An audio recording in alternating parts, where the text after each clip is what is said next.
Если вы перенесли коронавирусную инфекцию во время пандемии ковида, начиная с 2020 года, я имею в виду вот ту самую инфекцию, когда были тяжелые последствия, я имею в виду, в основном это было связано с легкими, то наверняка у вас есть это заболевание. Дорогие друзья, многие из вас не знают, что такое фиброз. Дело в том, что о нем узнают чаще всего либо случайно, когда сделали либо рентген легких, либо компьютерную томографию органов грудной полости. То есть в любом случае это рентгенологическое исследование, которое либо было назначено, либо пациент по какой-то причине в плановом порядке сделал это исследование. Какой-то симптоматики выраженной, как правило, этот фиброз не дает. И, собственно, чаще всего, вот из моей практики, это является случайной находкой. Здравствуйте, меня зовут Тарасенко Иван Юрьевич, я врач-терапевт, пульмонолог, кандидат медицинских наук, специалист по превентивной, интегративной и антивозрастной медицине, генеральный директор клиники Мединтерком. Конечно же, такое слово громко, и большинство людей сразу лезут в интернет и читают, а что это такое. Приходят на консультацию, зачастую испугавшись интерпретации в интернете, собственно, а фиброз-то что с ним делать, как его убрать, рассосать и так далее. По сути, фиброз – это исход какого-то воспаления, или какого-то процесса. Представим, что на коже образовался шрам, то есть было повреждение, образовался шрам. А если мы говорим про легкое, то там образуется фиброз. Фиброз это, если это истинный фиброз, то это, скажем так, исход заболевания, уже какая-то финальная точка, то есть вот шрам, все, вот шрам образовался, процесс закончился. Но помните, когда был ковид, очень часто говорили, что вот у вас тут образовался фиброз. Потом проходил год, делали контрольные исследования компьютерной томографии легких и смотрим, а фиброз меньше стал, а еще через год еще меньше, и так далее. То есть, фиброз фиброзу рознь получается.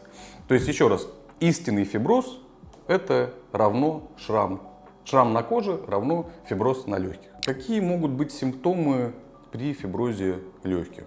Тут все зависит от того, насколько этот самый фиброз выражен, распространен и так далее. Потому что мы понимаем, что легкие это все-таки довольно большая поверхность по объему, которая может, даже если какая-то часть повреждена, остальная часть легких может взять эту функцию на себя, и мы не будем замечать никаких проблем. Но фиброз может быть более распространен, то есть он может захватывать большую поверхность. Этот фиброз может вызывать, может быть, даже какую-то закупорку бронхов и приводить к ателектазу легкого. Какая-то часть легкого может быть выключена из своей функции, то есть не выполнять свою функцию. Основная функция легких – это перенос кислорода из воздуха в кровь. Тем самым, мы дышим, живем и так далее. Поэтому, если большая часть легкого повреждена фиброзом, то мы можем чувствовать, самый неприятный симптом – это одышка. Иногда пациенты испытывают кашель, но, скажем так, кашель для фиброза более редкий симптом, нежели одышка, если повреждение большое. Итак, вот у вас выявили, например, фиброз. Вы сделали рентгенологическое исследование, пусть это будет рентгенография, или рентгеноскопия, или компьютерная томография, и выявили тот самый фиброз. Нужно ли его бояться? Я вам скажу так, что как минимум я вам точно рекомендую проконсультироваться с врачом. Почему? Потому что фиброз фиброзу рознь.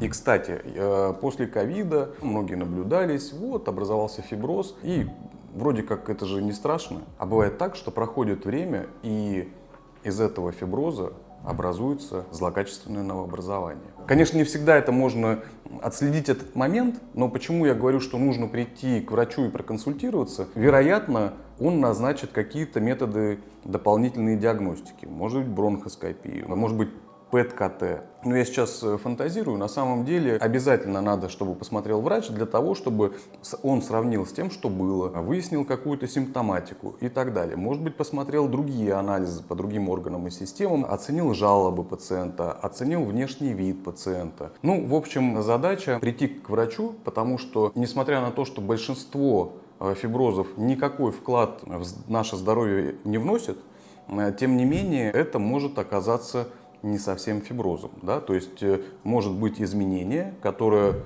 изначально принято за фиброз, потом оказывается, что это онкологическое заболевание. Очень часто возникает вопрос, а что с этим фиброзом делать и как от него вообще избавиться? Я бы исходил из следующего. Во-первых, есть функциональное исследование. Самое объективное и большое полное исследование – это бодиплетизмография с диффузионным тестом.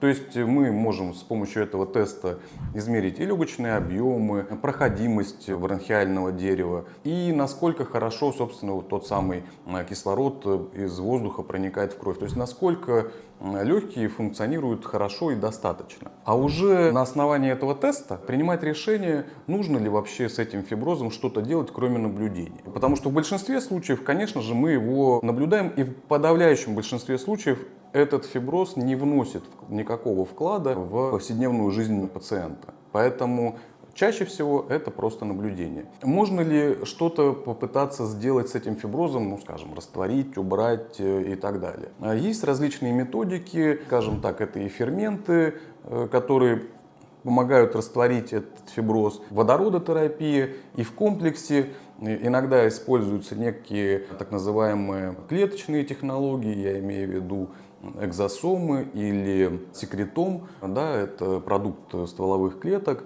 который иногда помогает избавиться от данной патологии. Но еще раз подчеркну, что в большинстве случаев, кроме наблюдения, если этот фиброз не вносит какой-то вклад в состояние человека, мы просто наблюдаем. Если вы хотите больше узнать о здоровье легких и различных патологиях легких, то переходите в мой телеграм-канал по ссылке, которая будет в описании к этому ролику, и подписывайтесь.